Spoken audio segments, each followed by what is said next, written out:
자, 그리고 왜 다른 문제는 없었습니까? 그러니까 사실은 이제 그 데이비드 린치가 아무래도 듄 연극 대본을 준비하다가 영화를 찍은 게 아닌가라는 생각을 해요. 느낌이 그래 많이. 원래는 이제 오페라나 뭐 그런 걸로 만들려고 했다가 영화를 하는 김에 영화를 한다고 했는데 이제 그 대본을 많이 가져가서 이제 그렇게 가는 게 된 게 아닌가. 제가 들은 소문에 의하면 네. 친구가 이준 영화 찍을 때 감각하게 지지해준 친구가 있었는데 이 친구가 갑자기 이걸 이렇게 바꾸고 저거 바꾸고 원작과 다르게 이렇게 하는 게 좋겠다 했다가 거기 휘둘려가지고 뭐 망쳤다는 소문인데 그건 어떻게 생각해요? 그 네, 원작을 사실 망친 부분이 뭐냐면 예. 소닉이에요, 소닉.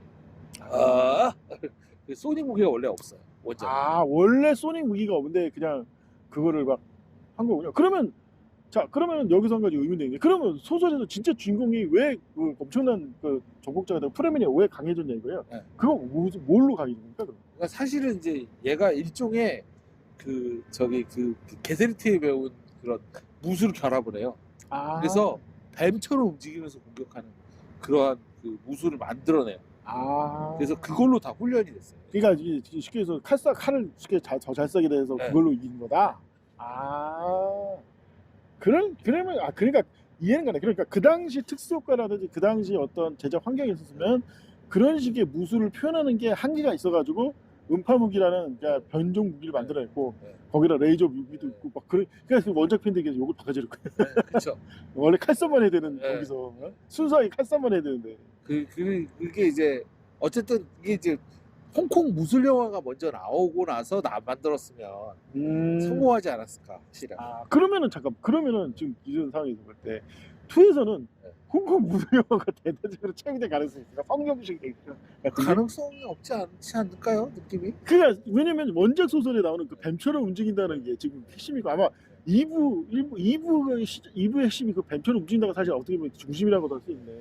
이거 어떻게 그래가지고 표현하에 따라서 드리블레오가 얘가 이제 예. 그 걸음을 이렇게 거기도 이제 그런 얘기를 하는데 순식간에 이제 접근을 해와가지고 딱 그걸 하는데 뱀처럼 이렇게 어디 마치 사건을 하듯이 네. 사건에서 야 하면서 슉 하고 막 하는지 그런 식으로 공격을 할 수 있어야 네. 되는데 아마 근데 이런 생각이 들어요. 원작 소설가는 죽는 모습 보고 만든 건데 그렇지 그럴 것 같아요. 네. 당시 홍콩 영화가 발전하지 않아가지고 그런 걸 수도 있고. 점혈술 얘기도 나와요. 사실. 아, 실제로? 원작 아, 원작에서 점일수도 나옵니까? 아, 그거 완전 빼박 그냥 홍콩 영화 보고 만들었네.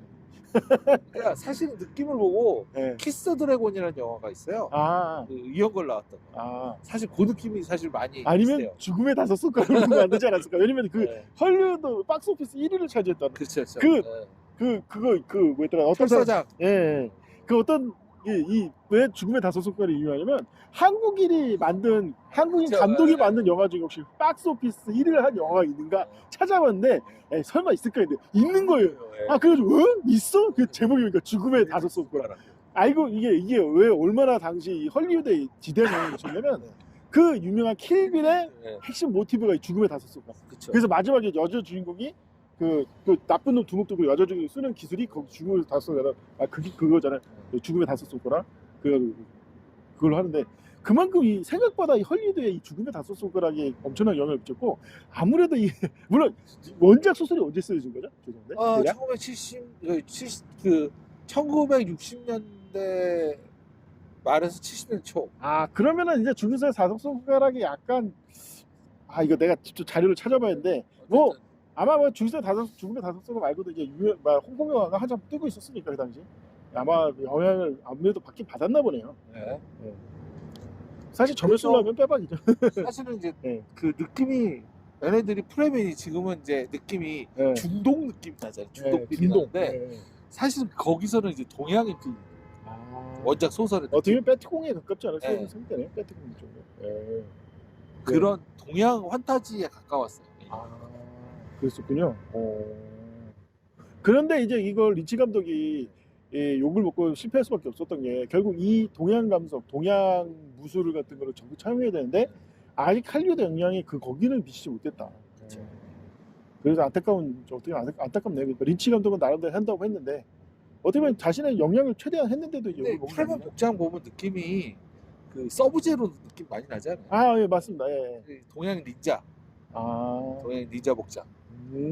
맞아. 쇠복장의 영향을 많이 받았어요. 원작의 묘사도 거의 비슷해요. 그렇다면 이게 사실 나도 그 점에서 느낀 건데 사실은 이 듄이라는 전체 스토리의 어떤 중심적인 컨셉은 제국지 시대의 그 식민지 약탈이 사실 기본 그쵸, 컨셉이 그쵸. 아닌가. 네, 예, 그래가지고 이제 이 원주민들을 무시하고 무분별한 자원 약탈 이런 거에 저항과 이런 어떤 하나의 그것도 이제 하나의 이제 거대한 사조니까 어떻게 해방주의라고 말하면 해방주의라고 할 수 있고 그런 가운데 나오는 우주 SF라서 네. 그런 것도 있는 것 같다는 생각이 좀 드네요. 이라크스. 사실 예를 들어서 그 컴퓨터 문명의 붕괴 같은 경우에 네. 로마 제국의 멸망이 이 서구인들 사이에서는 엄청난 충격이었다는 거예요. 어떤 그 로마 제국의 멸망과 르네상스를 통한 로마 제국의 부활이 서양인들 심리에서는 엄청 깊숙하게 자라고 하나의 거대한 사조라는 말도 있어요. 근데 원작의 그 이번 버전 드리블레브 버전에서 원작이 아주 비중 있게 다루는 내용을 생략한 게 있어요. 아, 그게 뭡니까? 그게 바로 내비게이터예요. 내비게이터. 아, 내비게이터. 대량의 스파이스를 흡입해서 유전자 변형을 해서 사실은 인간의 범주를 벗어난 사실상 괴물이에요. 괴물.